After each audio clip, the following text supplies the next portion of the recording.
High dear friends, welcome back to Sports Dictator channel. IPL 2025 sun rise Hyderabad. So 3 మ్యాచ్లే అయ్యాయి and 3 మ్యాచ్ల్లో ఫస్ట్ది మాత్రం దిమ్మ తిరిగే స్కోర్ చేశారు, అయినా కూడా కష్టపడి గెలిచారు. మిగతా 2 మ్యాచ్ల్లో బ్యాటింగ్ బౌలింగ్ కంప్లీట్గా చేతులు ఎత్తేశారు, including fielding also and planning. So ఏది లేకుండా ఓడిపోవడం అయితే జరిగింది. అయినప్పటికీ కూడా కేకేఆర్ మీద ఒక మ్యాచ్ డెఫినెట్గా గెలవాలని అభిమానులు కోరుకోవడానికి ఒక రీజన్ ఉంది. 2024లో జరిగినప్పుడు వీళ్ళిద్దరి మధ్య రైవల్రీ ఉంది. హర్షిత్ రాణా ఫ్లయింగ్ కిస్ అయితే ఎస్ఆర్హెచ్ బ్యాట్స్మెన్కి ఇచ్చాడు. కనీసం ఇతడికైనా రిప్లై ఇవ్వాలని చెప్పి చాలామంది ఫ్యాన్స్ అయితే బలంగా కోరుకుంటున్నారు. ఇలా కోరుకునే ఎస్ఆర్హెచ్ ఫ్యాన్ మీరు అయినట్లయితే వీడియోని లైక్ చేయండి అండ్ సబ్స్క్రైబ్ చేసుకోండి. వెంటనే ఐపీఎల్ అండ్ మెయిన్గా ఎస్ఆర్హెచ్ అప్డేట్ కోసం అండ్ కామెంట్ చేయండి. సన్ రైజ్ హైదరాబాద్ టీంలో ఏ ప్లేయర్ ఇవాళ ఆడాలని మీరు కోరుకుంటున్నారంటే, ఇవాళ అంటే రేపటి మ్యాచ్లో. సో అదైతే మీరు కామెంట్ చేయండి. సో ఏమైనా చేంజెస్ చేస్తే బాగుంటుందా అనేది ఒక డిస్కషన్లా మీ అభిప్రాయం చెప్పండి. సో వీడియోలోకి వెళ్ళినట్లయితే సన్ రైజ్ హైదరాబాద్ ఈ సీజన్ స్టార్టింగ్లోనే తీవ్ర విమర్శలకైతే గురవుతుంది.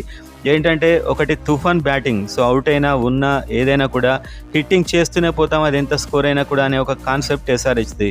2024లో అది వర్క్ అయింది అండ్ కొంచెం బౌలింగ్ కూడా బాగుంది. 2024లో అప్పుడు కూడా కొట్టారు, కానీ ఈసారి అయితే బౌలింగ్ అయితే బిల్కుల్ హోప్లెస్. సో ఎలాంటి ప్లానింగ్ లేనట్టు కనిపిస్తుంది. ప్రతి బ్యాట్స్మెన్కి ఒకే రకంగా విసురుతూ పోతున్నారు, ఆ ప్లానింగ్ అయితే లేదు అని మనకు పర్సనల్గా అనిపించింది. అండ్ ప్లేయర్స్కి ఫుల్ ఫ్రీడమ్ ఇచ్చేసాం, వాళ్ళకి తెలుసు అనే కాన్సెప్ట్ కూడా పెద్ద వర్కౌట్ అవ్వట్లేదు. సో మొత్తానికైతే హిట్టింగ్ కాన్సెప్ట్ ఫెయిల్ అయింది. మొదట్లోనే వికెట్స్ పడుతున్నాయి, అయినా కూడా కొడుతున్నారు, అవుట్ అవుతున్నారు. అనికేత్ వర్మ కనుక ఈ సీజన్ ఆడకుంటే చాలా డిజాస్టర్ ఉండేది పర్ఫార్మెన్స్. మొత్తానికి టాప్ 3 అంతా కూడా ఫెయిల్ అవుతున్నారు. కానీ కోచ్ అయితే సందర్భంగా ఒక మాట చెప్పాడు, మేము అదే ఆట ఆడతాం, అలానే ఆడతాం, అదేవిధంగా టాప్ 3 అయితే అలానే ఆడతారు అని అయితే అతను చెప్పడం జరిగింది. అంటే తాము ఎలాంటి ఆట మార్చుకోవట్లేదు అని అతడు చెప్పకనే చెప్పాడు. సో కేకేఆర్ టీం పోయినసారిలా ఉందా అంటే అలా లేదు. కేకేఆర్ టీం ఈసారి చాలా వీక్ అయిపోయింది. పోయినసారి మిచెల్ స్టార్క్ ఉన్నాడు, అతడు కకలా వికలం చేసేవాడు ఎస్ఆర్హెచ్ బ్యాట్స్మెన్ని. కానీ ఈసారి మిచెల్ స్టార్క్ లేడు, అదేవిధంగా శ్రేయస్ అయ్యర్ లేడు. అజింక్య రహానాని తీసుకున్నారు, అతన్ని కెప్టెన్ చేశారు. సో అతడు సరిగా ఆడట్లేదు, టీం సరిగా ఆడట్లేదు. 117 కొట్టి వల్ల ఆల్అవుట్ అయితే కావడం జరిగింది ముంబై ఇండియన్స్ మీద. సో కేకేఆర్ మీద ఆడడానికి ఇది బెస్ట్ ఛాన్స్. వాళ్ళ దాంట్లో ఒక వరుణ్ చక్రవర్తి అండ్ సునీల్ నారాయణ్ తప్పించి మిగతా బౌలర్స్ అందరినీ బాధొచ్చు. వరుణ్ చక్రవర్తి జస్ట్ 4 ఓవర్స్ చూసుకుంటే సరిపోతుంది అండ్ వాళ్ళ బ్యాటింగ్ లైనప్ కూడా అంత బలంగా లేదు. సో ఫ్యాన్స్ ఎంతకాలంగా ఎదురు చూస్తున్నటువంటి ఆ రిటర్న్ గిఫ్ట్ ఇవ్వడానికి ఇది కరెక్ట్ టైం అని నాకైతే అనిపిస్తుంది. ఎందుకంటే టీం కూడా కేకేఆర్ అంత పెద్ద కాన్ఫిడెన్స్లో కూడా లేదు. ఇస్తే మన వాళ్ళే వెళ్ళి ఇవ్వాలి మరి కాన్ఫిడెన్స్. ఇప్పుడు మనకు అది కోల్కతాలో మ్యాచ్ అయితే జరుగుతుంది. Sun rise Hyderabad batting lineup చూడడానికైతే చాలా బలంగా ఉంది. కాకపోతే ఏంటంటే ప్రతి బాల్ హిట్టింగ్ చేయ మూమెంట్లో అయితే అవుట్ అవుతున్నారు. మెయిన్గా ట్రావిస్ హెడ్ అయితే ఫెంటాస్టిక్ ఆడుతున్నాడు. మెయిన్ బలం ట్రావిస్ హెడ్ అని చెప్పొచ్చు. అభిషేక్ శర్మ కూడా ఖచ్చితంగా ఈ మ్యాచ్లో అయితే ఆడాల్సి ఉంటుంది. అండ్ ఇషాన్ కిషన్ ఆల్రెడీ 2 మ్యాచ్లు అయితే తక్కువకే అవుట్ అయ్యాడు. ఇంకోటి అవుట్ అయితే మాత్రం అతడు చాలా డిప్రెషన్లోకి వెళ్ళిపోయే అవకాశం ఉంది. అతనిలో డౌట్ స్టార్ట్ అవుతుంది. సో మొత్తానికైతే ఈ టాప్ బ్యాట్స్మెన్ అలాగే హిట్టింగ్ చేస్తారు, వాళ్ళని అలాగే ఫ్రీగా విడిచిపెడతాం. జస్ట్ 2 మ్యాచెసే కదా ఓడిపోయింది, అలా ప్రతి టీం ఓడిపోయిందని కోచ్ అయితే చెప్పాడు. సో మనకు రేపు కేకేఆర్ మీద వీళ్ళు అటాక్ చేయబోతున్నారని అర్థం అవుతుంది. హర్షిత్ రాణా అండ్ వైభవ్ అరోరా బౌలింగ్ని మ్యాక్సిమం, స్పెన్సర్ జాన్సన్ ఒకటే డేంజరస్ బౌలర్, వీళ్ళని ఫేస్ చేసే అవకాశాలు అయితే ఉన్నాయి. సో రేపటి మ్యాచ్లో Travis Head and Abhishek Sharma చాలా మ్యాచ్ల నుంచి ఫెయిల్ అవుతున్నారు కాబట్టి రేపు ఖచ్చితంగా హిట్ అయ్యే అవకాశాలు అయితే నాకు అనిపిస్తున్నాయి. ఎందుకో మన మెయిన్ బలం ఏంటంటే బ్యాటింగ్ ఇప్పటికి కూడా. సో బ్యాటింగ్లో మినిమం ఒక 250 కొట్టితేనే ఛాన్స్ ఉండేలా పరిస్థితులు అయితే కనబడుతున్నాయి. అండ్ కేకేఆర్ బ్యాటింగ్ లైనప్ చూస్తే అంత బలంగా ఏం లేదు. వీళ్ళు ఓపెనర్గా Sunil Narayan and Quinton de Kock. Sunil Narayan ఎప్పుడు అవుట్ అవుతాడో తెలియదు, ఎలా అవుట్ అవుతాడో తెలియదు. సో ఇతన్ని కూడా అవుట్ చేయలేకపోతే ఎస్ఆర్హెచ్ చాలా దారుణం అనే చెప్పాలి. సో సునీల్ నారాయణకు కూడా ఒక ప్లానింగ్ అయితే ఉంటుంది, ఎలా బౌలింగ్ వేయాలి అతడికి అనేది. సో ఇవన్నీ కోచెస్ చూసుకోవాలి. యాక్చువల్గా మన బౌలర్స్ అదే విధిగా విసురుతున్నారు, వాళ్ళు కొడుతున్నారు. సో మొత్తానికి ఈ ఓపెనింగ్ చాలా డల్ ఉంది వాళ్ళది, అంత స్ట్రాంగ్ అయితే లేదు. వీళ్ళని అవుట్ చేయాల్సి ఉంటుంది సన్ రైజ్ హైదరాబాద్ బౌలర్స్. ఇంకా చేంజెస్ విషయానికి వస్తే ఫారిన్ ప్లేయర్స్ విషయంలో అయితే చాలా తీవ్రంగా నిరాశపరుస్తుంది. వియాన్ ముల్లర్ని తీసుకున్నారు, కానీ అతనికి సరైన బ్యాటింగ్ అవకాశం అయితే రాలేదు. అండ్ ఇండియన్ పిచ్చెస్ మెయిన్గా స్పిన్ కాబట్టి ఒక శ్రీలంకకు సంబంధించినటువంటి నేచురల్ స్పిన్నర్ ఉన్నాడు కమిందు మెండిస్. అండ్ ఇతను ఒక మంచి బిగ్ హిట్టర్ అండ్ బ్యాట్స్మెన్ కూడా. ఈ ఒక్క చేంజ్ చేస్తే బాగుంటుంది. కెప్టెన్ కూడా కొన్ని మిస్టేక్స్ మేము చేసామన్నాడు. సో ఇతన్ని తీసుకొని ఆ మిస్టేక్స్ని కవర్ చేసుకుంటే సరిపోతుంది. అదేవిధంగా 3 అయితే విదేశీ ప్లేయర్స్ చాలా ఫిక్స్డ్ ఉన్నారు. ఎస్ఆర్హెచ్ టీంలో జరగాల్సిన మార్పు ఇదొకటి. అండ్ అదేవిధంగా అభినవ్ మనోహర్ కాస్త ఫెయిల్ అవుతున్నాడు. సో 3 మ్యాచ్లు ఫెయిల్ అయ్యాడు. సో ఫస్ట్ టైం తీసుకున్నారు 3 మ్యాచ్లు అంటే కూడా చాలా పెద్ద మొత్తమే. సో ఇంతకుముందు మ్యాచెస్లో చాలా అవసరం ఉన్న టైంలో అనవసరమైన హిట్టింగ్ చేసి అవుట్ అయ్యాడు.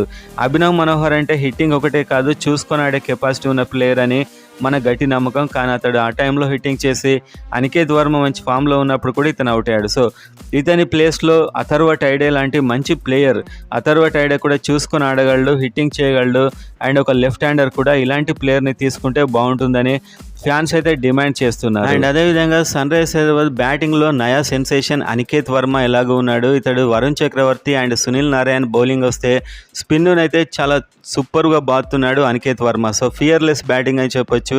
మేబీ ఉంటా అవుట్ అవుతా అనే యాటిట్యూడ్తోనే అతడు కూడా ఆడుతున్నాడు. సో ఇది అన్ని సందర్భాల్లో వర్కౌట్ కాకపోవచ్చు, కానీ వర్కౌట్ అవుతుందనే మనమైతే కోరుకుందాం. అండ్ అదేవిధంగా బ్యాటింగ్లో ఇంకా హెన్రిచ్ క్లాసెన్ తన విశ్వరూపం అయితే ఇప్పటివరకు చూపెట్టలేదు. సో అతడు ఒక స్టాండ్లోకి వచ్చాక అనవసరమైన షాట్ కొట్టి అవుట్ అయ్యాడు. నాకు తెలిసి హెన్రిచ్ క్లాసెన్ స్టార్టింగ్లో కాస్త స్లో ఆడి చివరిలో ఒక 5 ఓవర్లలో అతనికంటే డేంజరస్ బ్యాట్స్మెన్ వరల్డ్లోనే ఎవరు ఉండరు. సో అలా హెన్రిచ్ క్లాసెన్ ప్లాన్ చేసుకుంటే బెటర్ అని నాకైతే అనిపిస్తుంది. సో అతడు ఒక విలువైన బ్యాట్స్మెన్ రావడంతోనే వీళ్ళందరిలా హిట్టింగ్ చేయకుండా కొద్దిసేపు అతడు చూసుకున్నాడు. చివరిలో అతని యొక్క హిట్టింగ్ రేంజ్ అనేది మామూలుగా ఉండదు, అతని హ్యాండ్ పవర్ అయితే అలా ఉంటుంది. అండ్ ఇక బౌలింగ్ విషయానికి వస్తే సన్ రైజ్ హైదరాబాద్ మహమ్మద్ షమీతోని ఎవరితోని వేయించాలి, ఇంకా స్టార్టింగ్ అనేది చాలా సందేహంలో ఉన్నారు. మహమ్మద్ షమీ కూడా అంత పెద్దగా రాణించట్లేదు, వికెట్స్ అయితే తీయట్లేదు, ఆ షార్ప్నెస్ అతనిలో కనిపించట్లేదు. నాకు తెలిసి మహమ్మద్ షమీతో పాటు ఇంకా జయదేవ్ ఉనాడ్కడ్ని తీసుకుంటే బెటర్ అనిపిస్తుంది. ఎందుకంటే ఇండియన్ పిచ్చెస్లో ఎస్ఆర్హెచ్లో ఎలాగూ కూడా ఆ స్పీడ్ అయితే లేదు. కనీసం జయదేవ్ ఉనాడ్కడ్ స్లో బాల్స్తోనైనా కూడా ఇబ్బంది పెడతాడు. సో అతన్ని తీసుకుంటే బెటర్. అండ్ అదేవిధంగా జీషాన్ అన్సారీ ఎలాగూ చాలా బాగా రాణించాడు ఇంతకుముందు మ్యాచ్లో. సో ఇతన్ని కదిలించే ప్రయత్నం అయితే చేయరు జీషాన్ అన్సారీ. ఎట్టి పరిస్థితుల్లో టీంలో అయితే ఉంటాడు రేపటి మ్యాచ్లో కూడా. అండ్ వియాన్ ముల్లర్ని తీసేసి అతని ప్లేస్లో కమిందు మెండిస్ వచ్చే అవకాశాలు చాలా ఎక్కువగా కనిపిస్తున్నాయి. అండ్ హర్షల్ పటేల్ కూడా చాలా మంచి బౌలరే, కానీ మెయిన్ థింగ్ ఏంటంటే ఇక్కడ కెప్టెన్ ప్యాట్ కమిన్స్ సో ఈ సీజన్లో ఎందుకో అంత మైండ్ పెట్టి ఆడట్లేదనే డౌట్ ప్రతి ఒక్కరికి వస్తుంది.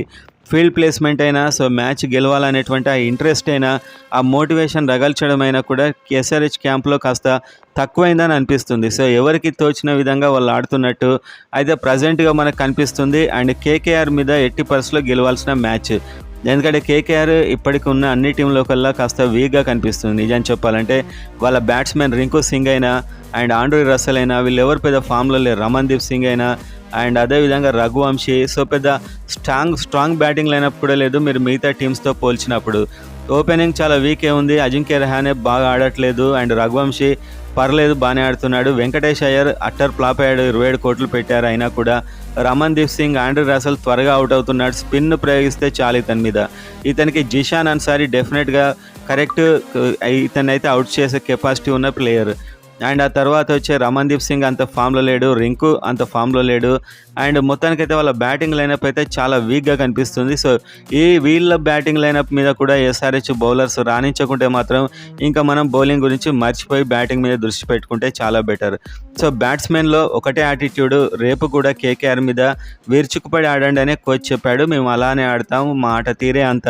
అతను డానియల్ వెటరీ కోచ్ ఉన్నంతకాలం ఇదే ప్రాసెస్ అయితే కొనసాగుతుంది.